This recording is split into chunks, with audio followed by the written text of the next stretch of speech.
So why exactly is it so difficult to stop drinking alcohol? Why does it take people hundreds of failed attempts, multiple years of failure, thousands of dollars wasted on therapy, on rehab, and all of this stuff, yet they still fail? Why is this happening? Are people that have got drinking problems born this way? Have they got some genetic makeup? Are they alcoholics? Or is something completely different going on? Well, that's exactly what we're going to be discussing in this video today. I'm actually going to be breaking down 3 reasons why it's so difficult to stop drinking alcohol. Because it doesn't need to be that way, right? It doesn't need to be difficult. I know I say this on the channel all the time, but stopping drinking can be an enjoyable experience and it can feel effortless. It can feel natural. But that only happens when we bring awareness to the reasons why it's so hard. Because once we've got awareness, that's when we can start building a different worldview. Because I want to be able to give you a deeper understanding of why alcohol is just so addictive, why so many people fail to stop doing it. Because once you can see the reasons why it's so hard to stop,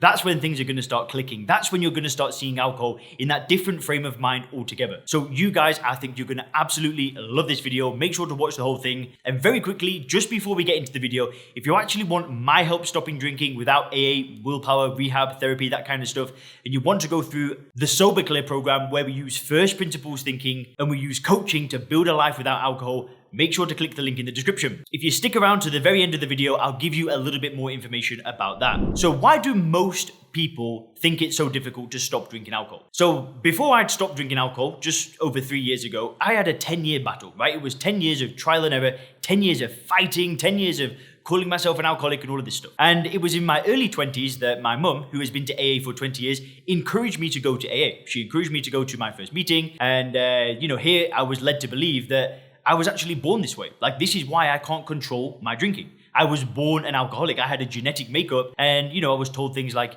there were people here that were alcoholics before they ever even took their first drink. Right? I was made to believe that that is why it was so hard for me to stop drinking, because I was the problem. Now, is that really true? Is it because of you? Are you an alcoholic? Do you have something wrong with your genes? Is it something in your family tree? Is that why you can't control your drinking? Is that why people find it so difficult? Well, at first I bought into this, right? I actually bought into this idea that I'm the problem. And what I did is I went to 12-step meetings. I did the step work. I admitted that I was powerless. I gave myself up to a higher power.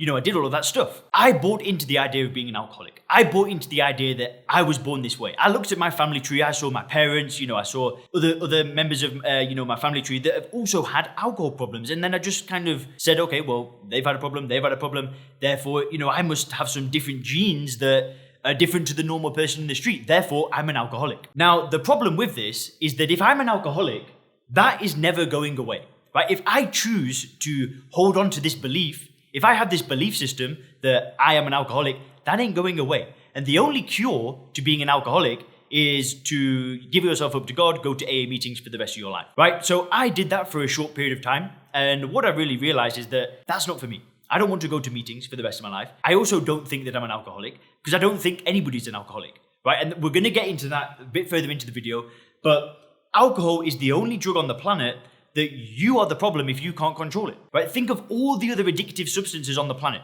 Let's just go for caffeine, right? Most people drink a lot of caffeine. Most people are addicted to caffeine. Some are going to admit it, some are not going to admit it. But at the end of the day, caffeine is a drug that so many people are addicted to. How many people can't control their caffeine intake? I would say, 80-90% of people just drink way too much coffee or way too much caffeine. Yet, for some reason, we're not calling those people caffeineaholics, but it's still drug addiction. But with alcohol, somehow, if you can't control it, then you are the problem. Now, I'm sorry, but I'm not the problem.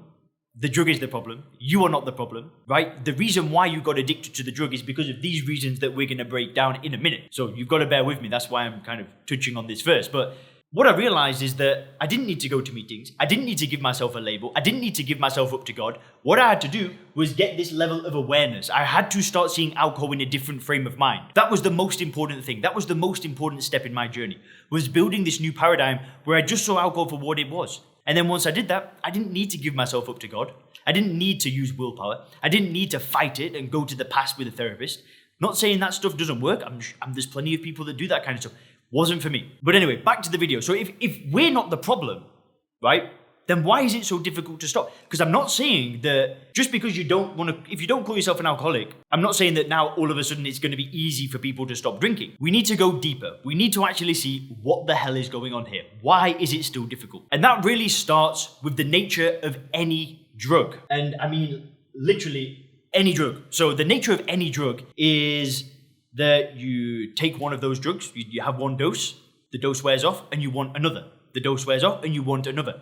And all drugs are pretty much a chain reaction from the day that you take the first drug until the moment that you say no more. That's the nature of a drug, right? The nature of a drug is that you have one and then you want another and another and another and another. And that goes on and on and on. That's how drugs work. That we know that, right? That's not the nature of you, right? If you have a drug and then you want more and you want more and you want more, that is not the nature of you. That is not the nature of the individual. That is the nature of any drug. Caffeine, nicotine, alcohol, whatever.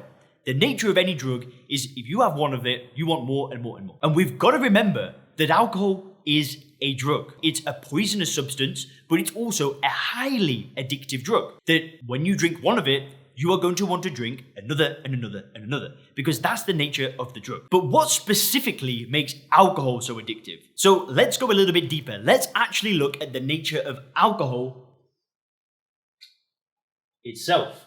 Because two things happen when we drink alcohol that make it a little bit different to other drugs. I just can't tell you how many times I've done this, that I've stopped drinking for like a month or a few days or whatever, and then I've said, right, I'm going back to moderation. I'm going back to having one or two drinks. So what will happen is I'll go out that night or I'll buy some drinks, I'll have one drink, and then whatever happens is, and then I have 5 or 6 more, or whatever, 10 more, whatever happens that night. But I promise myself that I'm going to have 1 or 2 drinks, I have those drinks, and then all of a sudden there's 6 cans of beer there, there's 6 pint glasses there, whatever. Why does that happen? Well, there are 2 things going on. First is that my inhibitions were lowered. So now my willpower has kind of just gone out the window. This idea of having 1 or 2 drinks has just kind of disappeared into thin air because alcohol just lowers inhibitions. I mean, you've probably had it where you might be speaking to somebody and you're not really thinking about what you're saying anymore. The shyness might have disappeared. Inhibitions are lowered, so any kind of, logical thought and rational thought process just goes out the window. And I'm sure you've had that experience, because I've had that experience, just countless times. Now, the second thing with alcohol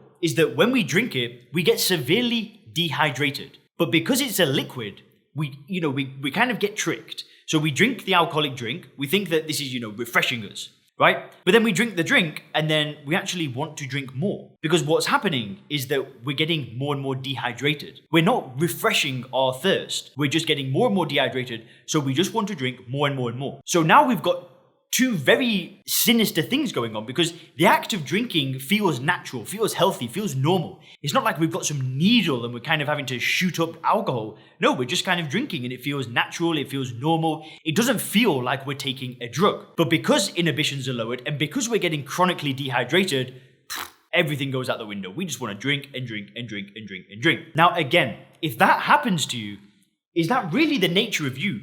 Or is that the nature of the drug? Is that the nature of alcohol itself? Well, I'm telling you that it's the nature of the drug. It's the nature of alcohol. But there are other things going on that we'll get into. But I want to make it clear that you don't drink because you were born this way. You don't drink because you've got something wrong with you. You've got absolutely nothing wrong with you. The problem lies in the drug. And the best way to solve it is to get rid of the drug. It's not to have to give yourself this label for the rest of your life. It's to see it for what it is, recognize what the hell is going on here, getting that level of awareness, and then saying adios, saying goodbye. Which really leads me to the third thing that I wanted to break down. And this is just where it gets crazy. Because if that was it, if we just kind of knew that alcohol was a drug, we drank it, it was very addictive, it wouldn't be too hard to give up, right? A lot of people that take harder drugs, they don't find it that difficult to give up. I know that might sound a bit controversial and a little bit simple, but there's not this big dichotomy when people give up other drugs. It's like, I'm giving up this drug, and everyone's like, yeah, good for you. But when we give up alcohol, does that really happen? I actually just made a video with Bradley Cooper in it, and Bradley Cooper gave up alcohol, and the lady that was interviewing Bradley, Barbara Walters, she asked him, was life actually better when you gave up alcohol? Like, what? I'll play that clip for you now. In your late 20s, you stopped drinking. Stopped drinking, yeah. Very difficult? No, beautiful. Unbelievable. Better. Oh, are you kidding? I would never be sitting here with you. No way, no chance. Because? Because I wouldn't have been able to have access to myself or other people, or even been able to take in other people if I hadn't changed my life. No way. And I never would have been able to have relationships that I do. I never would have been able to take care of my father the way I did when he was sick. So many things. That's the world that we live in, right? If he had given up another drug, like, cocaine or whatever, she wouldn't have asked that question. But with alcohol, it's different. And this is why it gets so difficult to stop. And this is what I'm talking about. And it's the conditioning. It's the way that we've been conditioned to see alcohol. And this has just been going on from the moment that we've been born, right? It's not like that with other drugs. Even with cigarettes now, people are kind of waking up to the fact that cigarette is a drug that does nothing for them, right? People aren't glamorizing cigarette smokers like they used to. Sure, it still happens, don't get me wrong. But at the end of the day, we're not conditioned to see smoking cigarettes as a fantastic thing. But with alcohol, it's different. And we've got, a million different things that are going on here. But two of the main things that I see is the media and the marketing. The media and the marketing portray alcohol as a beneficial thing. They portray it as something that's going to add real value to your life. And you would be crazy to not drink it because this is a product that just is amazing. It's going to just change your life in a great way. That's the message that we are hammered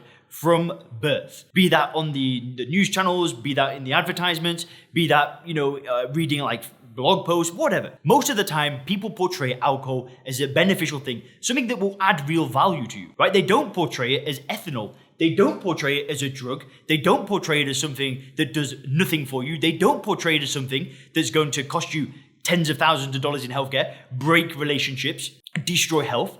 Of course not. They're going to portray it as the sophisticated wine or the macho beer or the businessman bourbon, whatever. That's how they portray it. And this is the world that we live in, right? The world that we live in, the world that we're born into, this is the message that we are told. And we are told it again and again and again. Now, think about this. When you say, I'm going to stop drinking, and you tell the average person in the street, what do you think they're going to say? Oh, that's good.